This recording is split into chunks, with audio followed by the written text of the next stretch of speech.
ত্রয়োদশ জাতীয় সংসদের সংরক্ষিত নারী আসনে ৩৬ প্রার্থীকে মনোনীত করেছে বিএনপি। সোমবার মনোনীতদের নাম ঘোষণা করেন দলটির সিনিয়র যুগ্ম মহাসচিব রুহুল কবির রিজভী। ঘোষণা অনুযায়ী দীর্ঘদিন বিএনপির রাজনীতিতে রাজপথের সক্রিয়দেরই প্রাধান্য দিয়েছে বিএনপি। এছাড়া এক দোয়া মাহফিলে গুম সংশ্লিষ্ট যারা এখনও দেশে অবস্থান করছেন তাদের রিমান্ডে নেওয়ার দাবি জানান রুহুল কবির রিজভী। অয়েল অ্যাবজর্ব করে আপনার পরিবারকে রাখে হেলদি। ফুড গ্রেড ম্যাটেরিয়ালে তৈরি যমুনা কুকওয়্যার।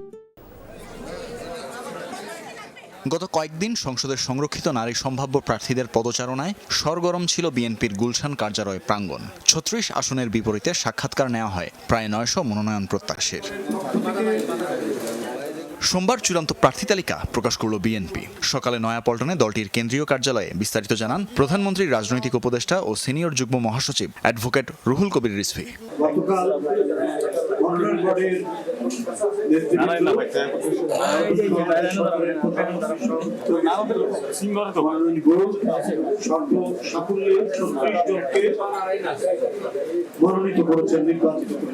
বিএনপি মনোনীত সংরক্ষিত আসনের নারী প্রার্থী তালিকায় ঠাঁই পেয়েছে দীর্ঘদিন রাজপথের আন্দোলনে সক্রিয় থাকা নারী নেত্রীরা। আছে আরিফা সুলতানা রুমু, নাদিয়া পাঠান পাপন, বিথিকা বিনতে হোসাইনের মতো তরুণ মুখ। এছাড়া সরাসরি নির্বাচনে অংশ নিয়ে পরাজিত হওয়া সানজিদা ইয়াসমিন তুলি, সানসিলা জেব্রিনও পেয়েছেন মনোনয়ন। রাজপথের ভূমিকা বিবেচনায় এক পরিবারের দুই নয় এমন নীতি থেকে সরে আসা বিএনপির মনোনয়ন পেয়েছেন মহিলা দলের সাবেক সভাপতি শিরিন সুলতানা ও ঢাকা জেলা বিএনপির সাধারণ সম্পাদক নিপুণ রায় চৌধুরী। এছাড়া সাবেক সংসদ সদস্য রাশেদা বেগম হীরা, রেহানা আক্তার রানু, বিলকিস ইসলাম, শাম্মী আক্তার, নীলুফার চৌধুরী মনি এবারও পেয়েছেন সংসদে যেতে দলের মনোনয়ন। আছেন বিভিন্ন ক্ষেত্রের পেশাজীবী নারীও।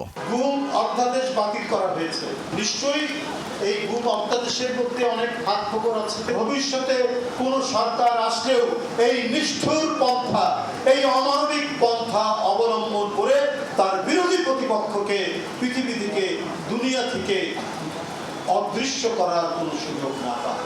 এর আগে সকালে নয়াপল্টন কার্যালয়ে দলটির সাবেক সাংগঠনিক সম্পাদক এম ইলিয়াস আলীর সন্ধান দাবিতে আলোচনা সভা ও দোয়া মাহফিলে যোগ দেন রিজভী আহমেদ। জনগণের দাবির পরিপ্রেক্ষিতে জ্বালানিতে কিছুটা বৃদ্ধি করতে হয়েছে, না হলে পর্যাপ্ত সরবরাহ নিশ্চিত করা সম্ভব হচ্ছে। তানভীর মৌসুম, যমুনা নিউজ, ঢাকা।